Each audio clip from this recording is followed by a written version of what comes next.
A Russian T-72B tank moves forward across open terrain. The turret slowly rotates, scanning for targets. Moments later, the main gun fires, sending a powerful blast toward suspected infantry positions. Ukrainian forces respond with a kamikaze drone, and the tank remains unaware of the incoming threat. The kamikaze drone did not destroy the tank but left it immobilized. After the crew realized this, they abandoned the tank and fled the area. In January 2026, a Ukrainian FPV drone struck an enemy MTLB carrying anti-tank mines in its troop compartment. The strike triggered a detonation, destroying the vehicle completely. Ukrainian drone operators prepared kamikaze drones to target a large Russian column that included multiple turtle tanks and armored personnel carriers. The turtle tanks began to disperse in multiple directions, but Ukrainian drone operators continued their attacks, striking and destroying several of them in quick succession. No tanks or vehicles were safe from the relentless attacks, and the battlefield was soon filled with destroyed armored vehicles and thick smoke that spread across the entire area. After the vehicles were destroyed or immobilized, Ukrainian operators began targeting the abandoned vehicles to ensure they could not be recovered or made operational again.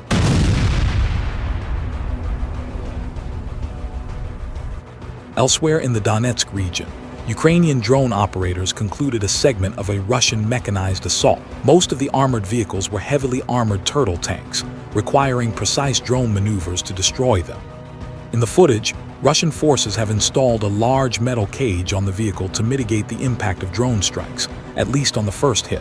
At the start of the war, tanks lacked such protective measures, but evolving combat conditions have led to their adoption. Ukrainian drone operators continue to adapt their tactics, directing strikes at vulnerable points and repeating attacks when necessary. Despite added protection, multiple vehicles are disabled, abandoned, and rendered inoperable on the battlefield.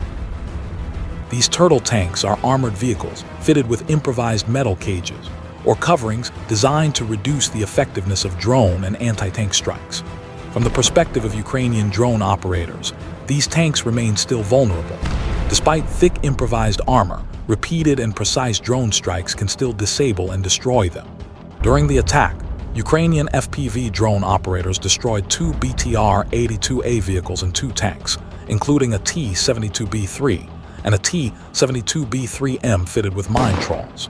They also struck a VAZ-2121 Neva and an MTLB. The destroyed equipment represents losses worth millions for Russian forces. Ukrainian operators carried out the strikes using approximately 15 low-cost FPV drones, highlighting the cost imbalance in these engagements. In November 2025, a battle took place for a village described as a small-scale reflection of the broader Russian-Ukrainian war. Infantry, drones, and tanks coordinated to push back enemy forces attempting to establish a foothold in the settlement. Fog and limited UAV effectiveness reduced drone operations. 2 Ukrainian tanks then entered the battle, using direct fire to destroy enemy positions.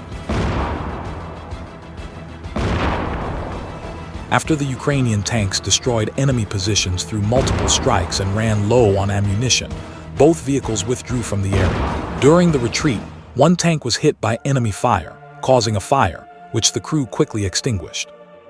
But the troubles did not end there, as the enemy launched a second strike. The tank's quick maneuver caused the drone to miss by an inch. The crew completed their mission and forced the enemy to retreat, allowing friendly forces to take better positions without personnel losses.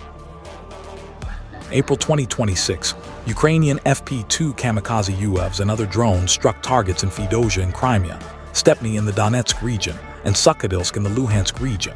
A Russian fuel tank at an oil depot was destroyed, along with Buk M3 and Tor M2 air defense systems and a Zoopark 1M radar. Logistics depots, UAV storage facilities, and a drone pre-flight preparation site were also hit.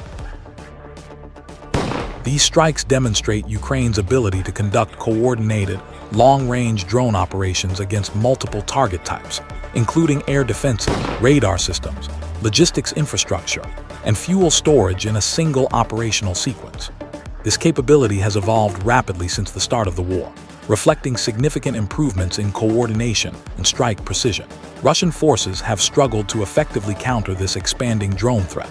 For example, in March 2026, Ukrainian forces conducted more strikes into Russian territory than Russian forces into Ukraine.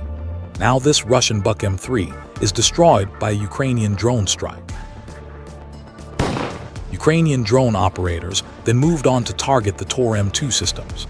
These air defense systems typically cost between 25 and 30 million per unit, making them high-value targets, and they were subsequently destroyed by drones. These deep strike night operation drones cost approximately 15,000 to 200,000, making them relatively low-cost assets compared to the high-value systems they are used to destroy. The Zoopark 1M counter-battery radar system is designed to detect, track, and locate enemy rocket launchers, artillery, and mortar positions in real time. Ironically, it was not destroyed by a drone but by a HIMARS missile strike. A reconnaissance drone captured the aftermath of the strike, with smoke clearly visible above the site, indicating the destruction of the system.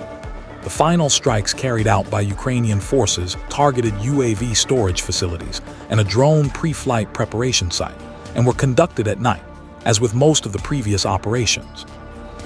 In the captured footage, there is clear evidence that the facilities are burning as the strikes continue to inflict damage.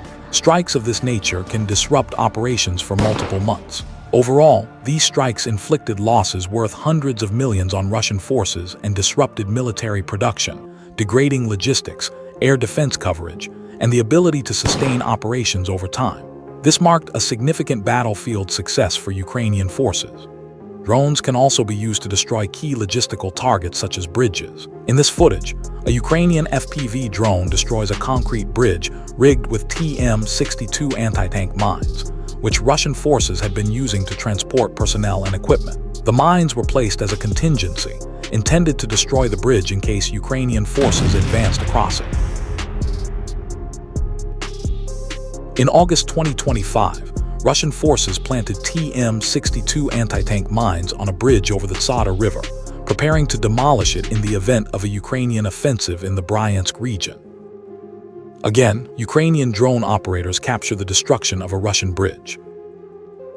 Protective nets were installed, but a Ukrainian FPV drone pilot, using a fiber optic connection, skillfully maneuvered around the obstacles and delivered a precise strike on the mines, destroying the bridge.